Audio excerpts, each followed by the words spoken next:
Welcome to the channel. We're just going to jump right into the build, which I'm calling the perfect sized workbench or assembly table, by first breaking down all the 3/4 inch plywood. This is the perfect size for smaller spaces where you need to move and tuck the table away, but still big enough to offer a really good work surface and tons of storage. And actually, I'm building this for my imagination to reality CNC to set on. So if you have a 2 foot by 4 foot CNC, this is a great way to optimize all that otherwise wasted space under the machine. While I had my long track joined together, I went ahead and first made all the long rip cuts on every sheet. Price of materials is definitely a frequent comment nowadays, so I'll share that this build takes 4 sheets of plywood, which in February 2022 when I bought this birch, it was $65 a sheet. It's not the nicest stuff in the world, but definitely good enough for a shop project. So for $260 plus the $35 for the black melamine I used for the top, we're still under $300 for all the main building materials. Definitely worth it for the storage and work surface we end up with, in my opinion. The good thing about 100% plywood projects is that they go pretty dang quick, but before this gets too boring, I think that's enough. Watch me make cuts with the track saw. Now I wasn't just going willy-nilly cutting everything right to size from my cut list. Since 3/4 inch plywood usually isn't truly 3/4 of an inch, there are several areas where I'll need to take exact measurements using my actual material as reference, and I point all these areas out in the plans. With all the main assembly panels cut to size, I went ahead and applied some iron-on edge banding to the edges that would be facing out. Perhaps a little overkill for a shop project, but really, besides the cabinets you see behind me, this is only the second big project I've set aside the time to build for the shop, so I like to go ahead and make it look good how I want. It's a really simple process. You just iron it on to melt the adhesive on the back of the edging and then trim off the excess. I did just upgrade to this nice $40 iron compared to the $20 one I was using before, but it did get much hotter and went a lot faster. Here I'm drilling some adjustable shelf pin holes for the shelf that goes in the very center cabinet. This will make more sense as we put it all together. I only drill holes on the 2 ends here, but since the shelf is so long, I do go back later and drill more holes in the middle to keep the shelf from sagging. So if you build this, go ahead and drill those now so you don't have to lay inside the cabinet to drill them later like I did. To join all the pieces, I'm just using regular countersunk screws and then pocket hole screws in areas where they can't be hidden.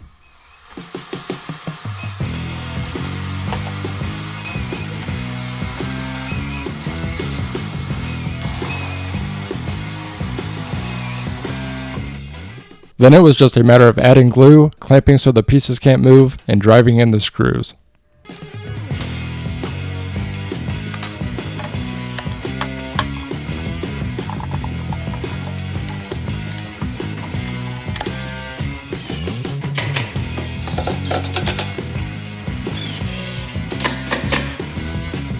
After I had one of these U-shapes put together, I repeated the process and made a second one.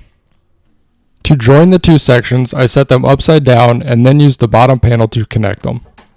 I add glue and then first brad nail them in place where they need to be to square everything up before going back and locking them in with some screws.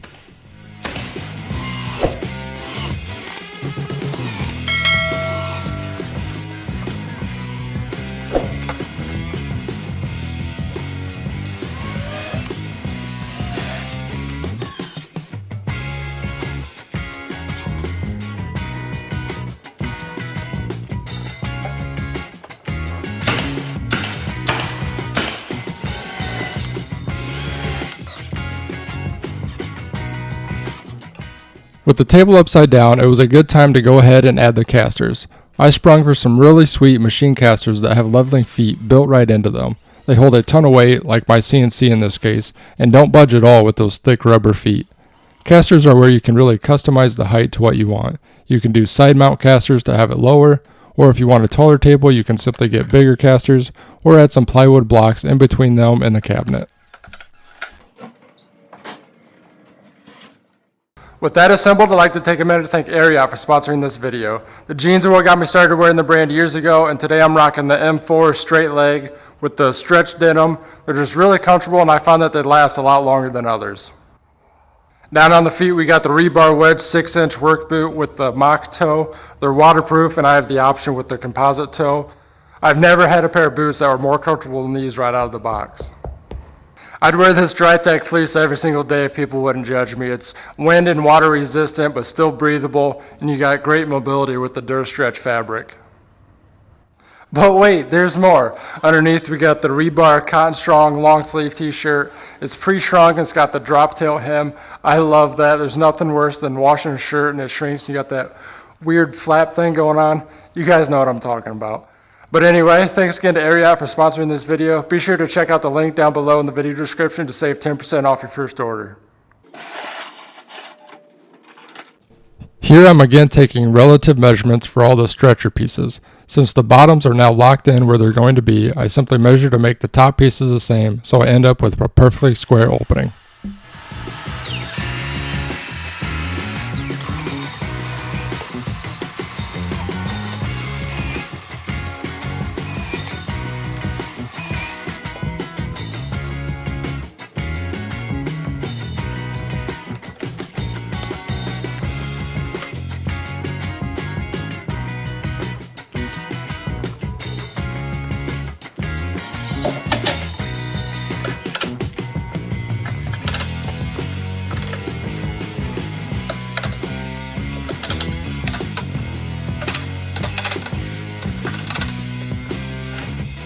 On this end, where it's split into two sections, when I cut the top stretchers to size, I cut some extra scrap pieces as well, so I could really wedge that divider panel in place and keep those pesky pocket holes from shifting.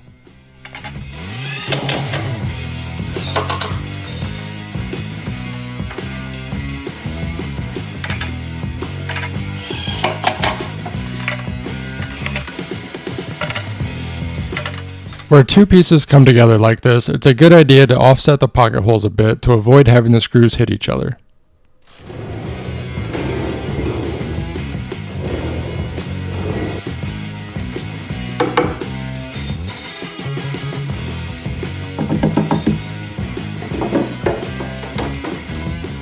Next, I could move on to building all the drawers. I had already cut the sides to final size earlier, since those dimensions just are what they are. But for the front and back pieces, we again need to take exact measurements accounting for the undersized plywood. I like to set my two sides in the opening and then just measure, also subtracting 1 inch from this measurement for the 1/2 inch drawer slides on each side. To join the pieces, I'm using my go-to method with pocket holes. The drawer sides are completely clean, the front pocket holes get covered by the false drawer front, and no one besides the cabinet sees the pocket holes on the back. This is just a really clean and strong method for drawers.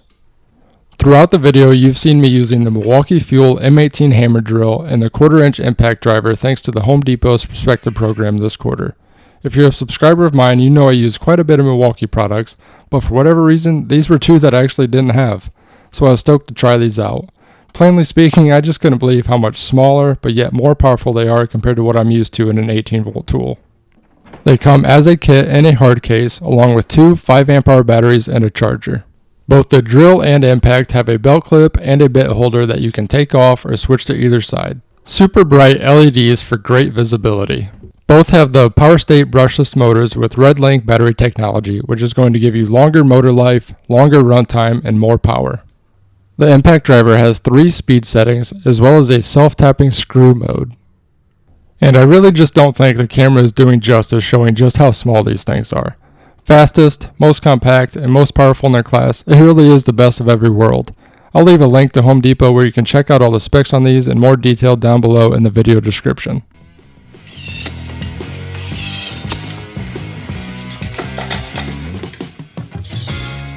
Since these drawers are so big, I elected to glue and screw the bottom panel on, and this is the first time it's obvious that I'm using different plywood. Although I said this project takes 4 sheets at the beginning, I actually only had to buy 3, and I had a whole sheet worth of random scrap pieces on hand for the rest. Shop projects are the perfect time to use up all those mismatched pieces, and I was definitely down to save $65 versus buying a new sheet.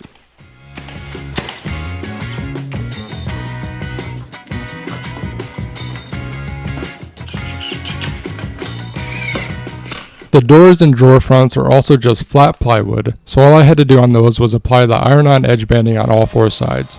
It was a good time to let the CNC work and make some noise, since I had already shown how to do the iron-on edging process. I've had the i2R CNC for almost a year now and haven't really shown it in a ton of videos, mainly just to avoid the negativity that comes with it, but I do think that it is dying down and they really are a way of the future. I'm constantly getting orders for custom signs like this, for example, and I don't even try. They seriously just come.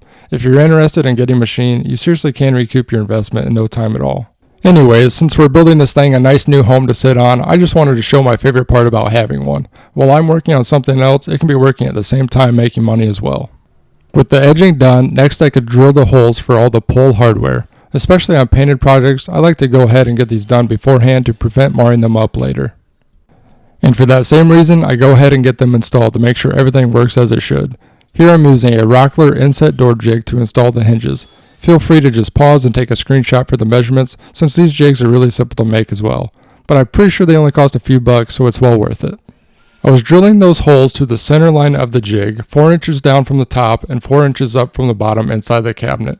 So it's really simple to transfer that over to the door. Since I'm planning for an 1/8 inch reveal around the door, I just changed my measurement to 3 7/8 from the top and bottom of the door itself. And then put the center line of this Craig hinge jig on that mark and get the holes for the hinges drilled.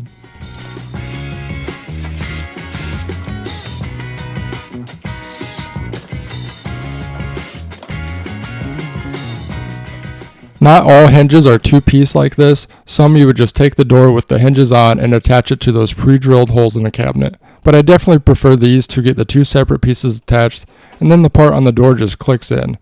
There's a lot of adjustability on these hinges, so after it's on, I just make adjustments until it looks good by eye. It's just shop furniture here, so if it looks good, it is good.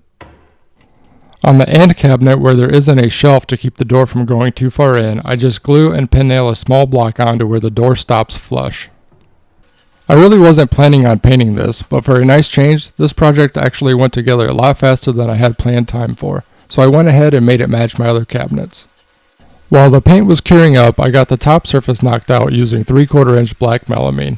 In my case, I'm just using it for looks, but melamine is a really good work surface that glue will just pop right off of. Plus it's cheap, so not too bad to replace it if it gets too beat up. If you don't have a track saw and are using a regular circular saw, I would recommend laying down a strip of painter's tape on the top of your cut line. It'll help a ton preventing the melamine from chipping up.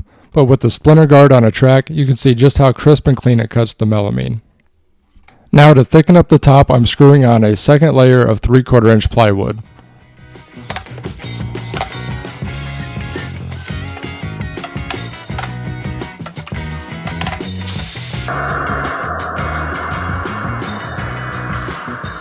I cut the melamine to the exact 3 foot by 5 foot that I wanted, but left the plywood a little oversized so I could come back through with a Freud spiral flush trim bit and make the edges perfect.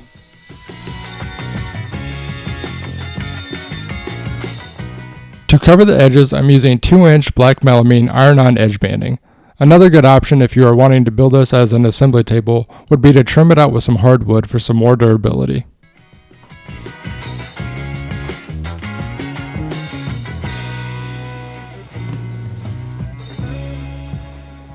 Next up was getting the drawer slides and boxes installed. I just cut some spacer blocks to rest the slides on, and since these are inset drawers, I set them back inside the cabinet the thickness of the drawer fronts.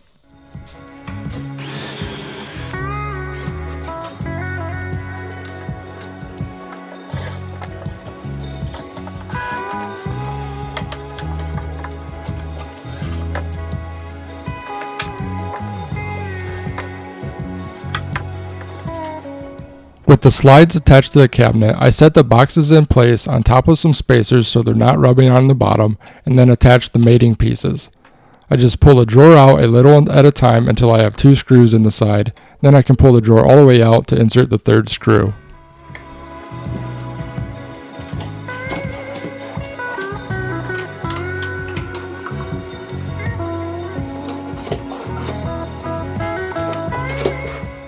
To attach the inset false drawer fronts, I like to use plain cards as shims. You just push the drawer front tight to one side and fill the gap with as many cards that will fit, and then split that number of cards in half to put on each side. And in the vertical direction, you would fill the gap and then split the number of cards into 4 since there are 3 drawers. After securing the front with screws from the inside, I can use the holes I already drilled as a guide to drill all the way through the drawer box and then install the hardware.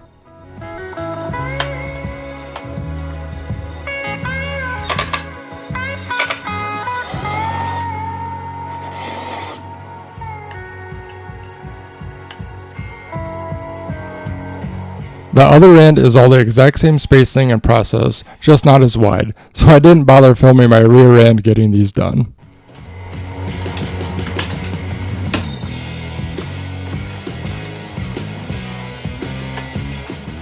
For the pull-out tray inside this cabinet door, I did have to glue and nail on some blocks to push the tray over since I'm using inset hinges and the door doesn't open up out of the way enough. My only advice here is to just double and triple check that your nails or screws that you use to attach this aren't going to blow through the outside. But once that's on, the slides and tray can be installed like normal.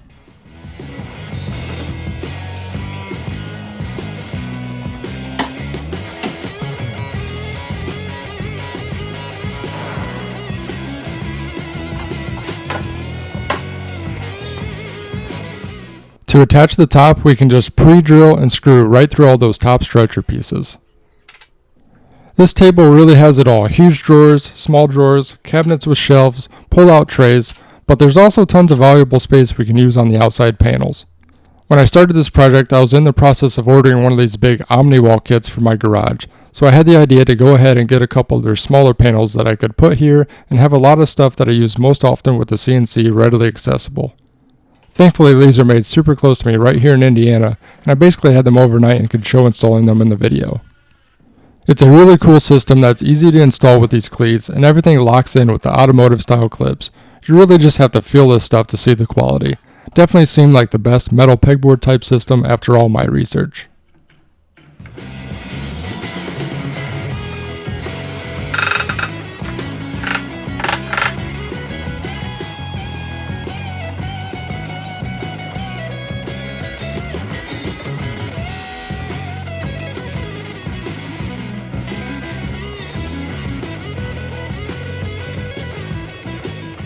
One last customization was making an organizer for all my CNC bits. I had some leftover Kaizen foam on hand, so I whipped up a quick model in SketchUp and then imported it into VCarve Pro. I'm using a 3/16 Freud spiral bit, so the 1/4 inch shank on all my bits have a nice snug fit in the foam.